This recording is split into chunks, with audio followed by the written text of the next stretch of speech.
d'âge. Deuxième groupe d'âge qu'on a, les juniors. Les juniors commencent à partir de 7-8 ans, ok, jusqu'à à peu près, je dirais en majorité, 16-17 ans. Okay. Après ça, ben, ils peuvent plus prendre la décision, est-ce qu'ils restent dans les juniors ou ils vont dans les adultes pour plusieurs raisons. Okay. Bon, même principe que les petits samouraïs, les juniors, on est ici pour aussi avoir un moment où est-ce qu'on relaxe, on s'amuse, ok? Puis avec eux autres aussi, on fait des jeux, on fait des jeux, mais on va plus souvent prendre des situations d'autodéfense, puis on va essayer de mettre ça d'une façon amusante pour se souvenir de la séquence, de la situation, de la façon de sortir, ou peu importe qu'on est en train de pratiquer. Okay?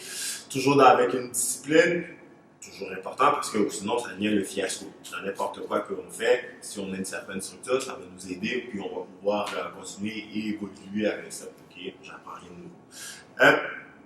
Après ça, les juniors, dans le fond, ils apprennent comme les petits samouraïs la boxe, le kickboxing, le jiu-jitsu Ken-Ryu et le jiu-jitsu brésilien. Je le dis souvent pour ceux qui ne savent pas c'est quoi le jiu-jitsu Ken-Ryu, autodéfense. Quelqu'un qui t'attaque les deux mains sur la gorge, les deux mains sur le poignet, qui te pousse, ok?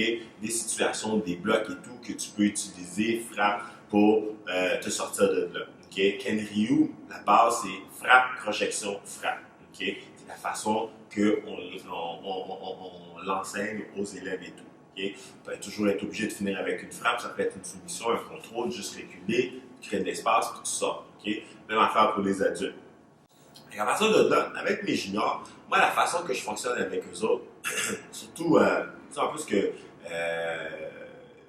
on évolue dans le temps, on remarque qu'il y a certaines choses qui ne fonctionnent plus. Okay? Il y a certains, pas que les katas, c'est pas bon. Pour les femmes, pour les enfants, c'est bon. Okay? Mais dans une situation d'autodéfense, okay, vraiment, où est-ce que tu te trouves dans la cour d'école, il y a quelqu'un qui te swing un coup de poing, pas le temps vraiment de passer un kata et de commencer.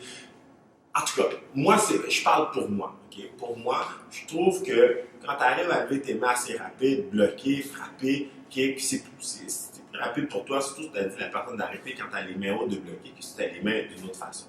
Okay? Comme je dis, c'est pas tout le monde a sa façon de voir les choses et tout. Puis comme mon coach m'a souvent dit, ok, c'est pas l'art qui fait la personne, mais la personne qui fait l'art. Okay? Ça fait peut-être pour quelqu'un d'autre ça marcherait. Pour moi, c'est pas ça que je trouve qui marche, puis c'est pas ça que je me trouve le plus à l'aise. Ça fait que c'est ça que je vais enseigner à mes élèves. Okay? Si eux autres ils vont voir autre chose ailleurs, ça leur appartient. Fait que, à partir de là, pour les juniors, partie kickboxing, arrivé à 10 ans, il y a beaucoup d'entre eux autres qui aiment ça aussi, aller faire de la compétition, que ce soit en jiu-jitsu brésilien. Okay? Voilà une des raisons aussi pourquoi le jiu-jitsu brésilien est rendu très fort chez Impact Kickboxing et Jiu-Jitsu. Et la partie boxe. Okay? J'ai eu plusieurs élèves qui ont témoigné un intérêt pour compétitionner en boxe. Okay? À cet âge-là, il n'y a pas beaucoup de compétition pour surtout 7 ans, 8 ans, okay? En kickboxing et tout. Ça te fait jeune, ça fait un peu jeune aussi pour recevoir des coups sur la tête. Tant que le grappling, c'est comme le judo, on amène au sol, sauf qu'arrivé au sol, on a des contrôles,